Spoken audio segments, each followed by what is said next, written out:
고통, 인생의 정말로 중요한 주제의 하나입니다. 근데 우리에게 닥치는 고통, 때로는 그 이유를 알 수가 없습니다. 그래서 더 고통스러운지도 모르겠습니다. 아무튼 힘들어요. 근데 그 이유를 잘 모르겠어요. 왜 이래야 되는지, 왜 이러는지.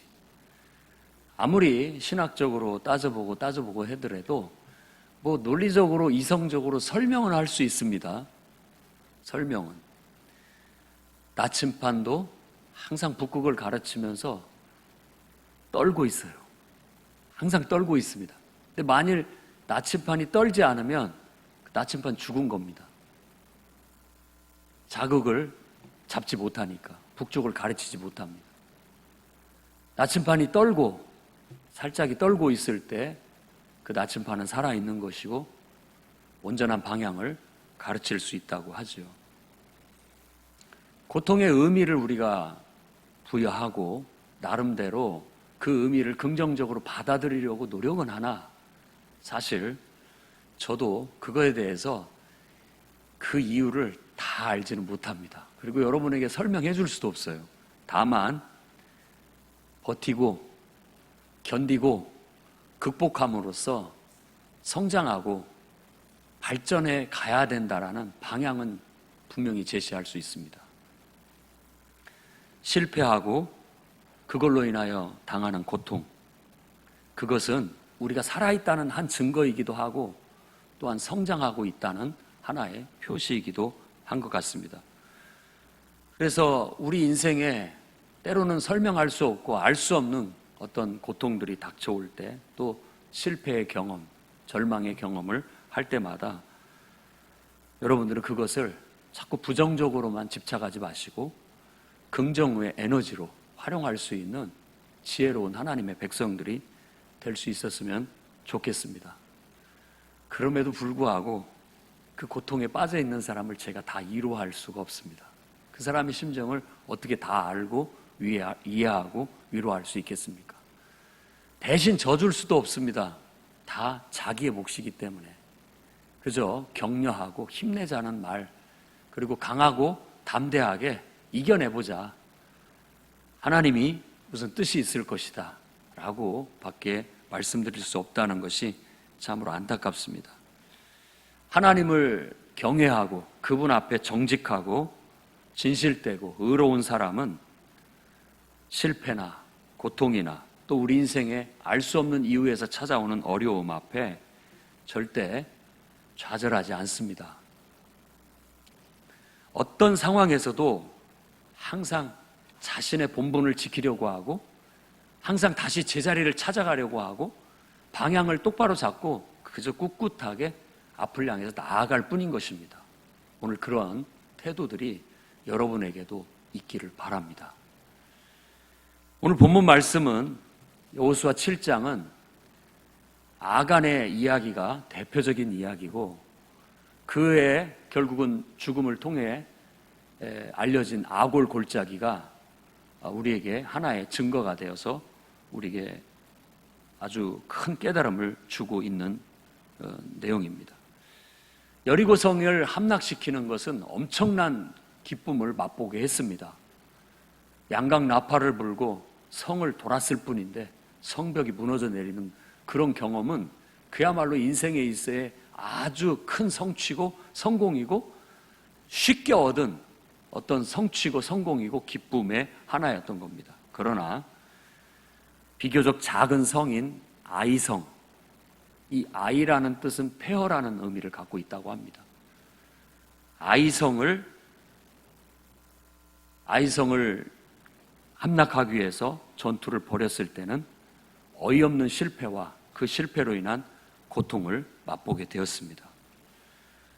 그 주 인물은 아간이었고 그 아간이라는 한 사람의 탐욕으로 인하여 범죄함으로 그 고통이 공동체 전체에게 미치게 되었다라는 것, 그리고 그 고통의 흔적을 제거하기 위해서 결국은 아골 골짜기가 우리에게 역사적으로 남아있다라는 것. 그래서 아골 골짜기는 바로 고통의 골짜기라는 뜻입니다. 그 고통의 골짜기는 실패의 결과물이고, 우리가 그리스도인에게 있어서 실패는 다른 실패가 아니라 하나님께 순종해내지 못한 그것을 실패라고 말하고 있다라는 거예요. 그래서 저는 오늘 이 본문 말씀을 통해서 다음과 같은 말씀을 여러분에게 전하고자 합니다. 첫째, 부주의한 자만심을 경계하시기 바랍니다. 하나님의 명령을 순종해 나아가는 것이 우리의 사명입니다. 하나님 백성의 사명이에요. 더도 말고 덜도 말고 다른 데 관심 두지 말고 우리는 그저 하나님 명령에 순종해 나간다. 그것이 성공이고, 순종하지 못하면 그게 실패인 거예요. 다른 것으로 우리는 성공과 실패를 논하지 않습니다. 그리스도인들은. 그리스도인의 성공은 하나님 말씀대로 순종했느냐, 그게 바로 성공이고, 하나님 말씀에 불순종한 것이 실패로 돌아가게 된다는 걸 깨달아야 됩니다. 근데 우리가 순종해 나아가는 삶을 잘 살다가도 어느 순간 부주의함으로써 그 순종을 놓쳐버리는 때가 있다라는 거예요. 이 아이성 전투는 바로 그것을 대표적으로 보여주는 전쟁이라 할 수 있겠습니다. 여호수아는 똑같이 여리고성에도 정탐꾼을 보내듯이 아이성에도 정탐꾼을 보냈습니다. 여리고성은 해발 수면, 지중해 수면보다도 250m가 낮은 지대입니다. 사해바다는 그것보다 훨씬 더 낮은 지대고요. 그러니까 육지에 있지만은 바닷물보다도 훨씬 낮은 곳이에요. 그런데 지금 이 아이성은 해발 한 800m 되는 곳입니다. 굉장히 높은 곳이죠. 예루살렘도 그 정도 위치에 있습니다. 한 790m 해발. 그러니까 예루살렘에서부터 여리고는 한 1000m 고도 차이를 나는 그런 지형이라고 해요. 그러니까 여리고성을 함락시키고 아이성을 갔는데, 아이성은 산꼭대기에 높은 지대에 있는 비교적 작은 성이었고 거기에는 사람도 별로 살지 않아요. 정탐꾼이 갔다 오더니만은 다 갈 필요도 없습니다. 이곳은 사람도 별로 없고 허술하고 한 2,000명, 3,000명만 동원하면 거뜬히 이겨낼 수 있습니다 라고 보고를 한 거예요. 여호수아도 그렇게 생각을 했던 거예요. 뭐 고산지대에다가 별거 없다라고 생각을 한 거예요. 그래서 3,000명, 그래도 2,000명은 좀 적은 것 같고 3,000명의 군대를 동원해서 보냈습니다. 어이없는 패배를 겪고 도망쳐 나옵니다. 한 30명이 그 성에서 나온 사람들에 의해서 죽음을 당하고 도망쳐 이 내리막길로 쫓겨서 내려온 거예요. 그걸 겪고는 백성들이 갑자기 그 여리고성의 승리에 취해 있던 이스라엘 백성들이 절망으로 갑자기 툭 떨어지는 거예요. 천당과 지옥을 왔다 갔다 하는 거죠. 우리의 인생사도 아마 그런 경우들이 많지 않나 싶습니다. 생각지 않은 승리를 얻거나 생각지 않은 성취를 얻거나 생각지 않은 복을 받았거나 생각지 않은 소득이 생겼거나 했을 때는 날아갈 듯 기뻐요. 그래서 이제 이렇게 하면은 앞으로 금방 집 사고 금방 떵떵거리면서 살 수 있겠다라고 생각하는데, 어느 순간 별것도 아닌 것이 우리 발목을 잡고 그걸로 인한 실패를 맛보게 경우들이 있어 우리가 또한 낙심되는 경우들이 생기는 것 같습니다.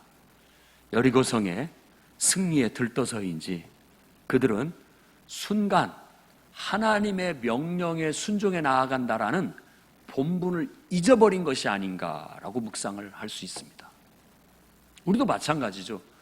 다 하나님의 은혜고 하나님의 축복 속에서 막 나름대로 잘 인생이 풀리고 계획대로 착착 돼가고 또 생각지 않은 횡재가 있고 수지가 있고 복이 막 들어올 때 너무 좋아서 들뜬 나머지 하나님의 은혜를 잃어버리거나 하나님의 말씀에 순종해 나가는 내 본분을 잊어버리고 아무 생각 없이 기도도 안 하고 하나님께 물어도 안 보고 내 판단에 의해서 그냥 나아가는 거예요. 지금 여호수아는 하나님보다 앞서 나가고 있는 겁니다. 그게 바로 부주의함에서 생기는 자만심이라는 거, 우리가 한번 돌아볼 수 있었으면 좋겠습니다. 오늘 저와 여러분 안에도 혹시 부주의함이, 내 안에 혹시 자만심이 도사리고 있지는 않은지, 그래서 평상시 때는 기도하고 말씀을 묵상하고 정신을 차릴 때는 분별을 똑바로 해냈는데 지금 뭔가에 들떠서 어떤 분위기에 휩쓸려서 나도 모르게 내 마음속에 하나님의 말씀과 그분과 보조를 맞춰나가는 발걸음을 놓쳐버리고 내가 그냥 앞서서 나가고 있는 거예요. 그러고 있지는 않은지를 돌아볼 수 있기를 바랍니다. 어김없이 하나님보다 앞서 나가면 실패합니다. 그게 실패예요, 우리에게는. 그것을 맛보게 한 게 바로 아이성이었던 겁니다. 어이없는 패배 앞에 여호수아는 옷을 찢고 통곡할 수밖에 없었죠. 자기는 왜 이런 일이 일어났는지 알 수가 없었기 때문에 그렇습니다. 믿음으로 삶을 산다는 것, 그것은 곧 하나님 명령에만 순종하겠다라는 그런 삶의 태도입니다. 여러분의 인생에 하나님 말씀에 준해서 순종해 나간다라고 한다면 여러분은 지금 성공적인 삶을 살고 있는 것이고, 여러분이 잘하는 것 같아서 막 앞서서 뛰어나간다 할지라도 그것이 하나님과 무관한 것이라면 지금 실패를 향해서 달려가고 있는 겁니다. 제가 볼 때 인류의 지금 역사 속에서 달려가는 길은 아무리 늦춘다 할지라도 또 다시 그것들을 이렇게 재회복한다 할지라도 결국은 멸망으로 갑니다. 실패로 가고 있어요. 지금 우리 인류가 산업혁명 이래로 이 자연 생태계를 파괴시킨 것은 엄청납니다. 유사 이래로 없는 일이에요. 100~200년 안에 우리가 살고 있는 삶의 터전을 너무나 파헤쳐 놨고 손상시켜 놨어요. 저도 코로나로 인한 시간이 있어서 가끔 이 세종시 주변을 돌아다 보면 산마다 다 까짓겨 놓은 것을 봅니다. 전부 전원주택 개발하려고 누가 언제 그 경치 좋고 물가 있고 이런 데는 다 그렇게 난개발을 해놓은 것을 보면서 좀 안타까움을 느낄 때가 있습니다. 결국은 우리가 자업자득이고 지구의 온도는 불과 앞으로 2050년 안에 최소한 2도 정도만 올려야 된다. 지금 계속 온도가 올라가고 있어요. 근데 그것으로 인해서 지구 생태계 파괴는 상상 불허할 만큼 우리가 살기 어려운 그런 환경을 만들어 가고 있다고 해요. 우리가 지금 생각해야 할 것은 창조주 하나님입니다. 창조주 하나님. 하나님이 인간을 창조하셨고 우리에게 이 우주 만물을 창조하셔서 지구 생태계를 우리에게 주셨는데 우리가 지금 창조주 하나님의 궁극적인 뜻과 계획을 앞서서 가고 있는 거예요. 너무 앞서가고 있다고요. 과학이라는 이름으로, 인본주의라는 이름으로, 자유주의라는 이름으로 하나님을 저 뒤에 내방쳐 놓고 자기들이 다 최고인 양 들떠가지고 지금 막 세상을 어지럽히고 있는 거예요. 아이성 전투 앞에 있던 이스라엘 백성처럼, 여호수아처럼 들떠가지고 분별력을 잃고 그냥 마냥 좋아하고 있는 거예요. 쓰디쓴 실패를 맛보고 고통을 맛보고서야 다시 하나님을 찾게 될 겁니다. 이 세상이. 저와 여러분은 다행히도 하나님을 알고 그분 앞에 겸손히 그분 앞에 앞서가지 않고 그분이 이끄시는 대로, 그분이 말씀하신 대로 나의 존재의 가치를 찾고 그분이 말씀하신 대로, 그분이 인도하시는 대로 내 삶의 의미를 찾고 주님이 허락하신 만큼만, 하나님이 내게 베풀어 주신 은혜만큼만 내 삶을 누리겠다라는 겸손한 마음을 가지고 있으니 여러분이 가장 복된 사람들입니다. 여러분이야말로 세상의 빛이고 소망입니다. 세상 사람들이 우리처럼 다 그런 겸손의 마음을 갖고 살아가야 진짜 이 세상이 질서가 잡히고 평화가 찾아오게 될 것이고 하나님의 다음 계획이 우리에게 실행이 될 수가 있는 거예요. 하나님은 다음 계획을 갖고 있어요. 우리가 성경에서 그것을 어렴풋이 보고 있습니다. 그래서 예수 믿는 자들은 바로 그 하나님의 구원의 계획, 다음 계획에 참여하게 될 겁니다. 그러니 하나님 앞서서 너무 들떠 요란법석 떨지 말고 묵묵히 그저 이 땅에서 우리가 이 지구상에서 살아가는 동안 나는 그저 하나님 명령대로 순종하여 그분이 이끄시는 대로 나만큼, 내 본분만큼, 내게 허락하신 만큼을 살겠다고 겸손히 살아가시기를 바랍니다. 부주의한 자만심이 행여 여러분 안에 여러분의 인생을 고통으로 내몰까 염려됩니다. 오늘 말씀을 묵상하고 분별하여 부주의한 자만심이 있다면 과감히 제거해내시고 앞으로도 그런 것들이 찾아오지 못하도록 경계하며 살아갈 수 있기를 바랍니다. 두 번째로는 하나님과의 관계에서 답을 한번 찾아봅시다. 하나님과의 관계 속에서 풀리지 않는 문제, 해결되지 않는 문제를 해결해 나가려고 노력해 보시라는 겁니다. 여호수아와 지도자들이 하나님 앞에 옷을 찢고 하나님 앞에 기도합니다. 왜 이런 일이 생겼습니까? 이해가 안 됩니다. 하나님 말씀대로 했고 하나님 말씀대로만 순종했고 그 하나님 뜻대로만 나아가지 않았습니까? 왜 우리에게 이렇게 하십니까? 왜 이런 일이 발생합니까? 라고 하나님 앞에 가서 애통하며 탄원을 합니다. 탄원이라는 건 하나님 무슨 일입니까 이게? 왜 이렇게 하십니까? 그렇게 하나님 앞에 따지고 들어가는 거죠. 저는 사람 앞에서 불평하고 원망하고 따지는 건 별 의미가 없다고 생각합니다. 그 의미가 한 1% 된다면 하나님 앞에 가서 따지고 원망하고 불평하는 것은 효과 100점입니다. 효과 100점이에요. 그러니까 여러분이 인간 앞에 가서 하소연하고 불평불만 쏟아내면 그 사람이 여러분을 위로해주고 도와줄 것 같지요. 나중에 그것이 오히려 여러분을 찌르는 가시가 돼서 돌아올 겁니다. 그러니까 너무 사람들을 의존하고 믿지 마십시오.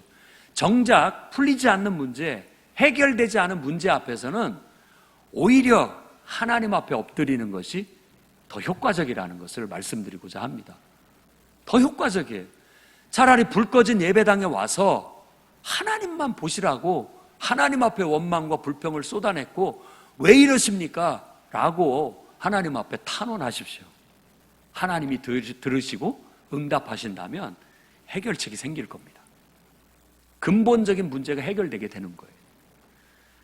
지금 우리가 인류의 문제, 정말 저는 여러분들이 의사가 되면 좋겠고 또 그 약품 개발하는 사람들이 돼서 인류를 위해 이바지할 수 있는 사람들이 되면 좋겠어요. 과학자들도 됐으면 좋겠고 세상을 더 이롭게 하고 좋게 만드는 사람이 됐으면 좋겠습니다. 그러나 그런 모든 것들이 하나님의 해결책에 비한다면 1%, 그것밖에 효과가 없는 거예요. 또 다른 부작용을 낳습니다. 항상 인류의 역사를 아무리 내가 이렇게 살펴봐도 분명히 뭔가를 좋게 하기 위해서 뭔가를 했는데 그것이 우리를 또한 해롭게 합니다. 지금 강들이 죽어가고 있고 바다가 죽어가고 있다고 환경학자들이 얘기하는데 정치인들이 계속 외면하고 있습니다. 죽어가고 있어요. 우리가 쓰는 비료와 그 생산을 증대시키는 우리가 쓰는 모든 농약들은 엄청나게 우리에게 유익을 줘요. 그러니까 너무 좋아요. 막 들떠서 그것들을 활용하고 있지만 그것들이 흘러간 강물은 죽어갑니다. 녹조는 우리가 쓴 화학 비료 이런 것들로 인해서 생겨나는 거예요.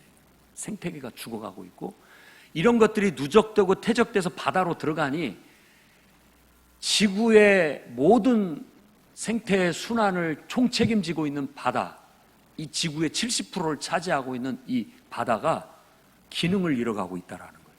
그러니까는 원래대로 항상 일정하게 봄, 여름, 가을, 겨울이 오고 비 올 때 비 오고 이렇게 하던 순환 시스템이 흔들리기 시작한 거예요. 뭘 더 가치 있게 봐야 될지 따져볼 필요가 있다라는 겁니다. 인간의 해결책은 이렇듯 늘 하나를 얻으면 하나를 또 잃는 그런 효과밖에 없어요. 그러나 궁극적으로 우리가 하나님 앞에서 본질적인 문제를 찾으면 오히려 더 효과적인 답을 찾게 되고 더 오래 갈 수 있고 더 우리에게 이로울 수 있다는 것을 깨달아야 됩니다. 정치인도 깨달아야 되고 과학자들도 깨달아야 되고 의사들도 깨달아야 되고 모든 인류를 지도하는 지도자들이 깨달아야 돼요. 다 나름대로 분야에서 탁월한 능력 발휘와 또 연구도 하고 개발을 해야 되지만 하나님 앞에 엎드리는 태도를 가져야 됩니다. 궁극적으로 하나님의 뜻을 구하고 하나님이 주신 해답을 찾아서 해결해 나가지 않는 한 우리에게 소망이 없다라는 거예요. 그런 의미에서 복음은 정말 남들이 무시하고 또 정치인들이나 사회 지도자들이 무시한다 할지라도 이 복음보다 더 본질적인 해결책은 없습니다.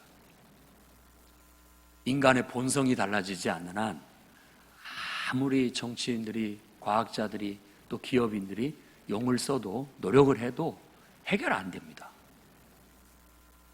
우리는 나약한 것 같고 별 능력도 없는 것 같고 별 영향력도 없는 것 같지만 사람을 바꿔요.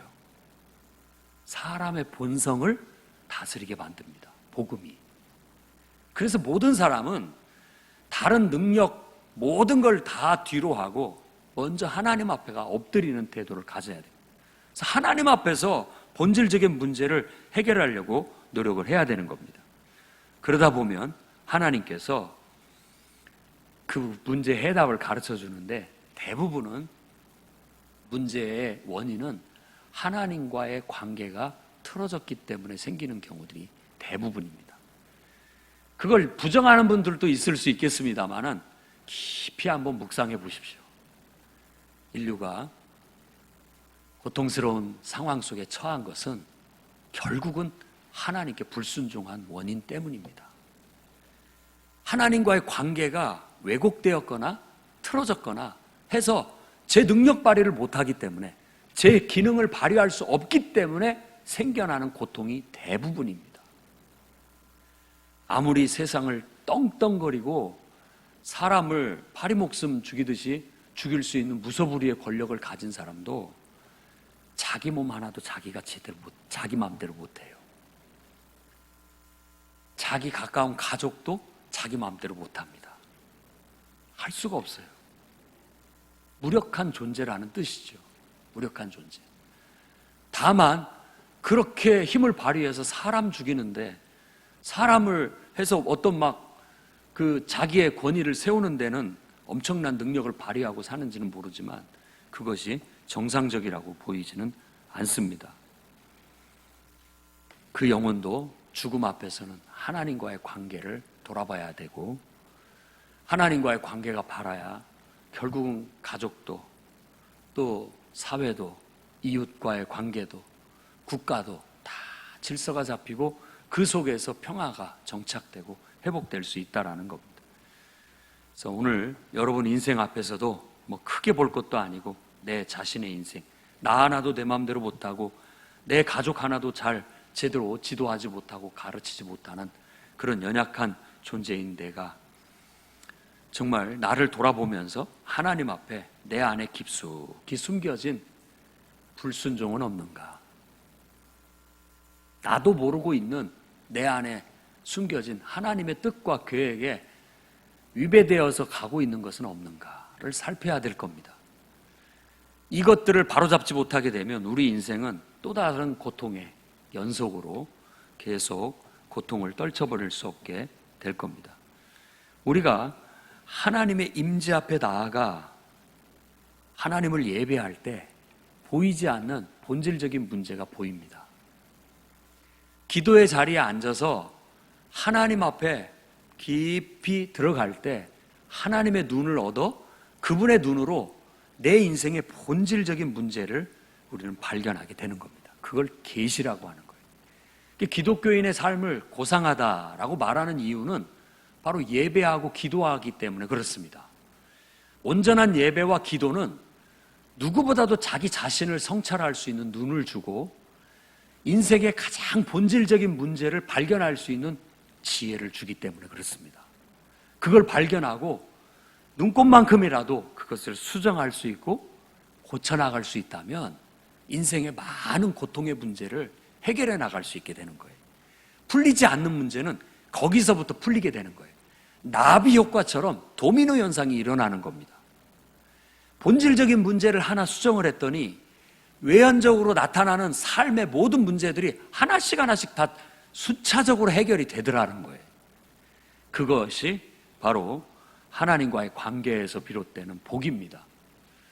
예수 그리스도를 믿는 믿음은 우리로 예배하게 하고 기도하게 함으로써 결국은 하나님과의 관계 속에서 나를 바로잡게 만들고 그 속에서 내 인생의 본질, 근본을 바로잡게 함으로써 가정의 문제, 직장의 문제, 삶의 문제, 우리를 고통스럽게 하는 많은 문제들을 해결해 나갈 수 있게 만들어준다는 걸 깨닫고 오늘 또 여러분들이 하나님의 관계 속에서 예배와 기도 속에서 여러분의 본질적인 문제의 해답을 찾아갈 수 있기를 바랍니다.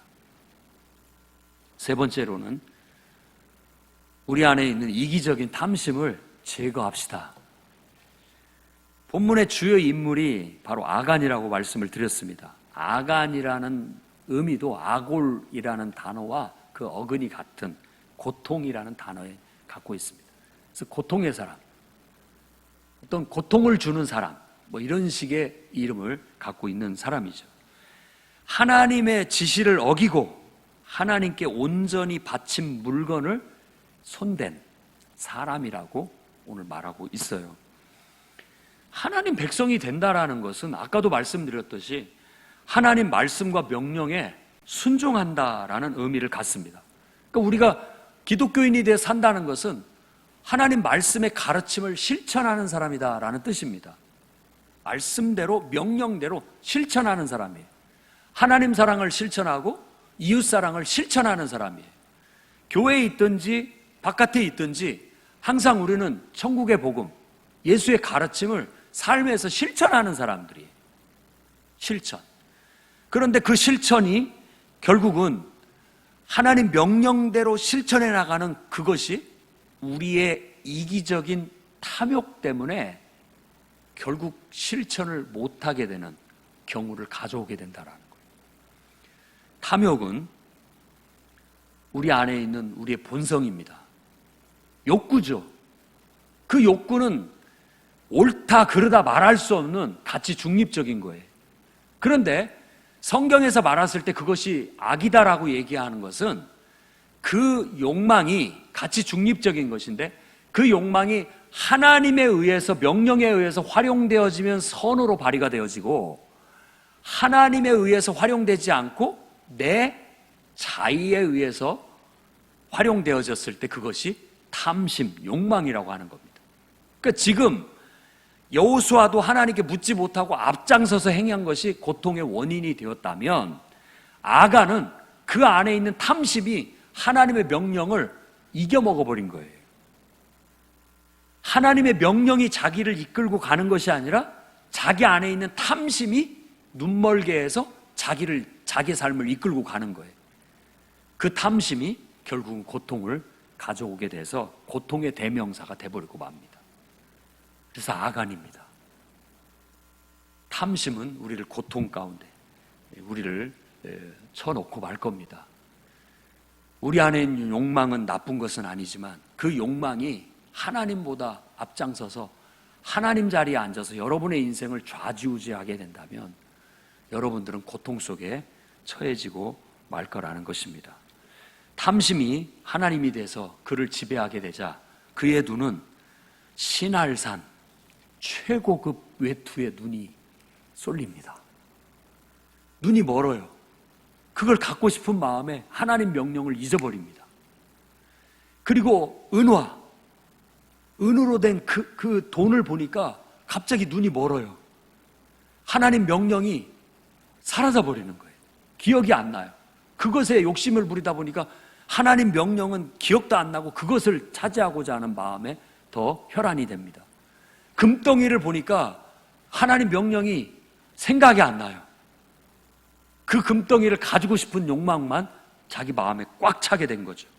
결국은 그가 그 욕망에 지배돼서 그걸 차지하고 그것도 떳떳하지 못하니까 자기 장막에 땅을 파고 밑에 감추고 거기에 돗자리 같은 걸로 카페트로 덮어놔버리게 된 겁니다.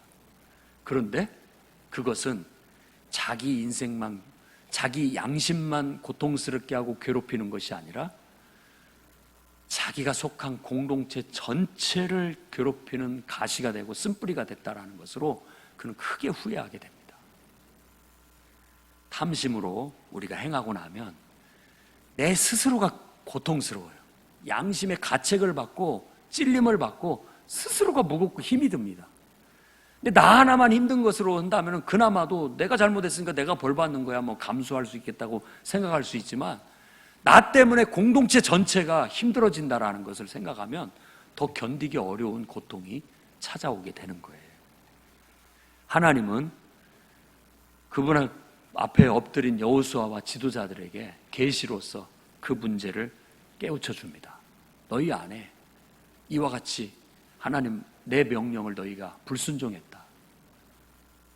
이것을 해결해내지 않는다면 내가 너와 함께 할 수 없고 이 고통은 사라지지 않을 것이다 라고 말하게 되었고, 결국 그 계시를 통해서 여호수아는 제비를 뽑아 12지파를 모으게 하고 한 지파가 남고 또 그 지파의 집안별로 한 집안이 남고, 이렇게 해서 결국 아간을 찾아내게 됩니다. 고통의 원인을 찾아내게 된 것이죠. 그리고 그 문제를 과감하게 제거해냄으로써 다시 원래 자리로 돌아갈 수 있게 되었다고 말합니다. 사도행전 5장에는 아나니아와 삽비라 이야기가 나오는데 거의 맥락이 똑같아요. 은혜 받고 기쁨과 승리에 도취되어져 있던 초대교회 성도들에게 아나니아와 삽비라의 죽음은 충격적인 일이었죠. 아나니아와 삽비라의 얘기는 아나니아와 삽비라가 많은 사람을 돕기 위해서 하나님 앞에 자신의 밭을 팔아서 헌금하기로 약조를 하고 헌금을 드립니다. 그런데 그것에 하나님 앞에 바치기로 한 것을 일부 숨기게 되는 거예요. 그것으로 인해서 그가 성령의 역사로 죽임을 당하게 된 이야기를 보여주고 있는 거예요. 똑같은 맥락의 가르침이에요. 똑같은 맥락의 가르침입니다. 우리의 성공 실패는 다른 게 아닙니다. 하나님 명령에 순종하느냐 못하느냐, 그 문제입니다. 하나님 명령이 나를 이끌고 가느냐, 탐심이 나를 이끌고 가느냐, 그 탐심에 의해서 내가 이기적인 사람이 되느냐, 하나님께 순종하는 사람이 되느냐의 차이인 것입니다. 내가 오늘 탐심에 눈멀어 나도 모르게 이기적인 마음을 가지고 행동하게 된다면 나뿐만이 아니라 우리의 지체들에게, 전체에게 해로움을 줄 수 있다는 사실을 깨닫고 우리 안에 있는 탐심을 우리 주님의 인도하심 앞에, 주님의 말씀 앞에 굴복시킵시다. 끌어내려야 됩니다. 너 탐심 이놈, 네가 왜 들고 나와? 내려가 있어. 너는 오직 하나님의 명령하실 때만 나와서 순종할 뿐이다 라고 그렇게 말함으로써 여러분의 인생에 바른 본분을 다시 챙길 수 있기를 바랍니다. 물질보다도 하나님과 함께 하심이 우리 인생에 더 가치가 있다는 것, 어떤 물질적인 소유를 갖는 것보다도 하나님의 명령에 순종하는 것이 무엇보다도 더 우리 이 교회 공동체와 신앙인에게는 값어치 있는 것이라는 사실을 깨닫고 오늘 그 가치를 추구하고 실천해 나가는 여러분이 되기를 주의 이름으로 축원합니다. 기도하겠습니다.